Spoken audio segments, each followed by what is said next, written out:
Hello everyone, this is Michael Balesta.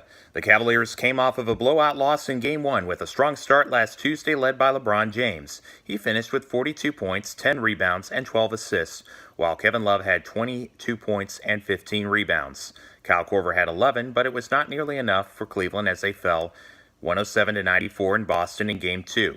I thought the game turned with a sequence of two baskets by Marcus Morris sandwiched by a LeBron James turnover which cut an 11-point Cavs lead to 7 at halftime, and Boston carried the momentum in the second half.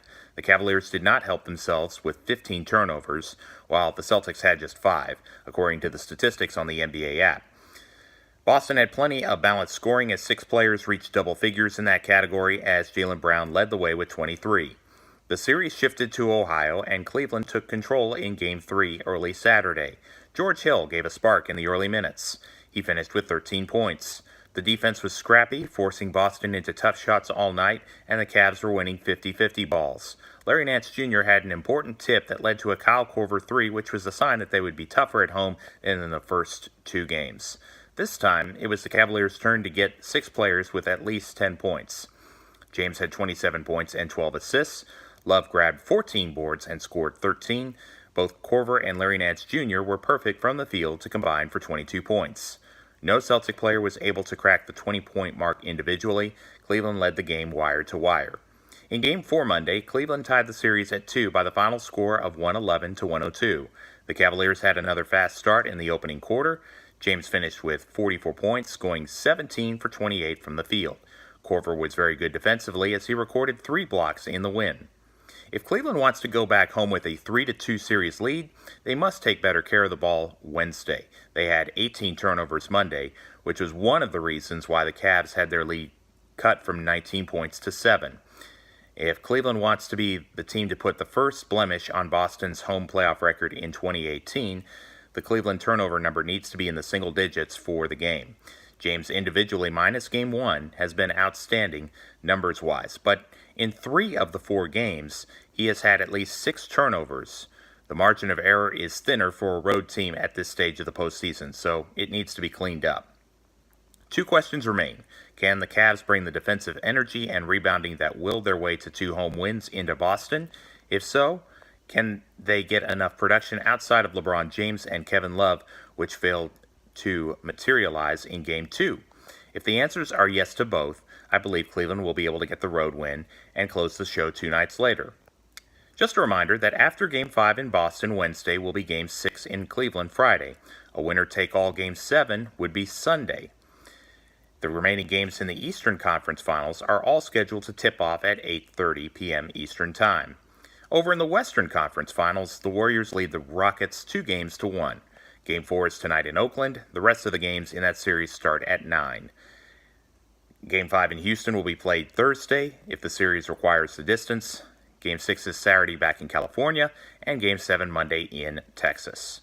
The NBA Finals are scheduled to start a week from Thursday with the home court advantage belonging to either the Warriors or the Rockets.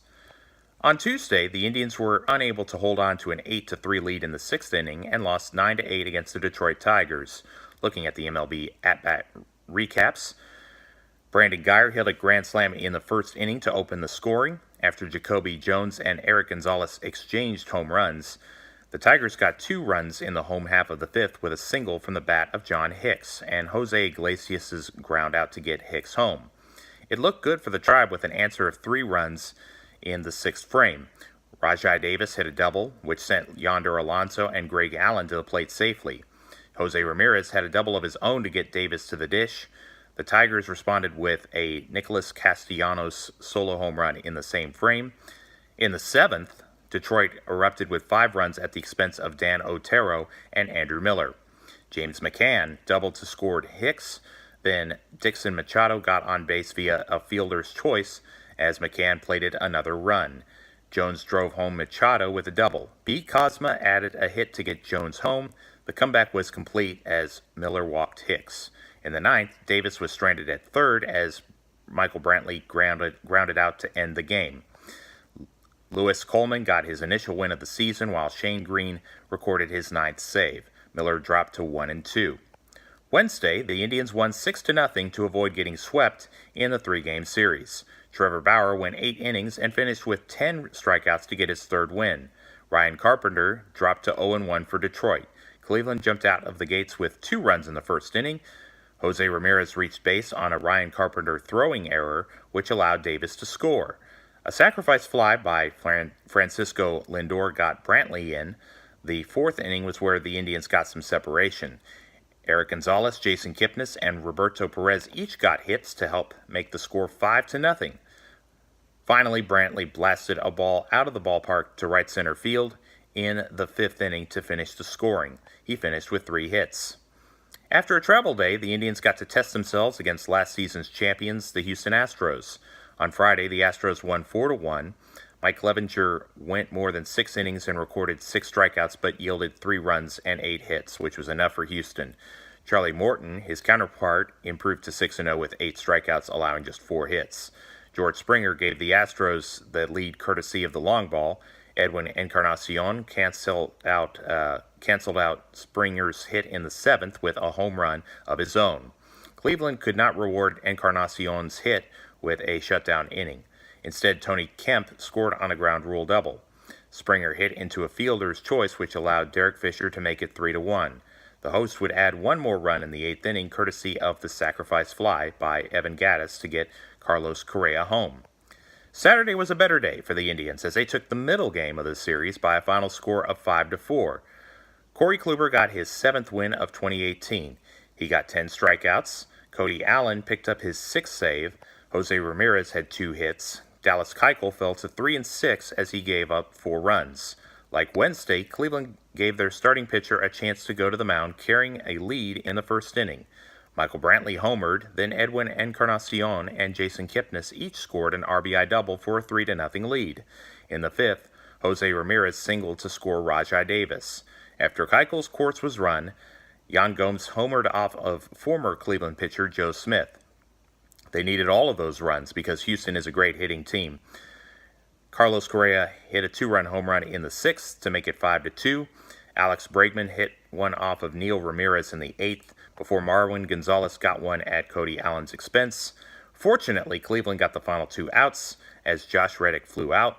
Then Tony Kemp swung at strike 3, and Yan Gomes threw to Yonder Alonso at first to complete the strikeout to end the game. Sunday night, the bats of the Cleveland Indians were shut down as they were Friday. They only had 3 hits as Lance McCullers Jr. had 8 strikeouts in 7 innings of work. Ken Giles picked up his 8th save. Meanwhile, Carlos Carrasco had a tough day, conceding 8 hits in almost 8 innings to give the bullpen some rest. Brian McCann's home run ended Cleveland's resistance in the bottom of the 7th, which gave Houston a 2-0 lead. The Astros got some insurance with Josh Reddick's double in the 8th. The Indians avoided getting shut out when Michael Brantley came home following Edwin Encarnacion's groundout to close the scoring at 3-1. The Indians were not on the diamond yesterday, but the upcoming schedule includes another 2-game interleague series with the Cubs. Trevor Bauer and Tyler Chatwood each are 3-3 on the season, and first pitch is listed for 7:05 p.m. Eastern. That game is nationally televised. The following night, Adam Plutko takes aim at going 2-0. He will go up against 4-1 John Lester. Thursday is the start of a 4-game series against the Houston Astros, this time in Cleveland. 3-1 Mike Clevenger is the listed probable starter at 6:10. Friday, the 2 teams play at 7:10. Saturday is a 7:15 start before an early first pitch Sunday at 1:10. The homestand continues with 3 games against the Chicago White Sox. Monday's game is late in the afternoon at 4:10, and Tuesday's first pitch is at 6:10. The Indians' record is 22-23. It is good enough to still own a 1-game lead over the Twins, while the Tigers are just 3 back of first, with almost a third of the season complete. The homestand following the Cubs series could be a godsend for Cleveland, who are 13-9 at Progressive Field this season. At this stage, they still look far away from being a championship contender. It is important to keep in mind that this team had their long winning streak last year towards the stretch run of the regular season. There's plenty of time for things to get fixed, but definitely work to do if they want to do great things for the next few months. Please check out the Facebook group North Texas Browns Backers page and hit the like button for the latest updates there. If you live outside of the North Texas region, please search to find a Browns Backers club closest to you. Your support is greatly appreciated. The text of this blog is available at http://www.mjbolesta2, as in the number 2, blog.wordpress.com. I am on Twitter at mjbolesta2 and on Facebook at Michael Bolesta. Archive videos on YouTube can be found by searching Michael Bolesta, Roman numeral 2. God bless. Have a wonderful day and a wonderful week.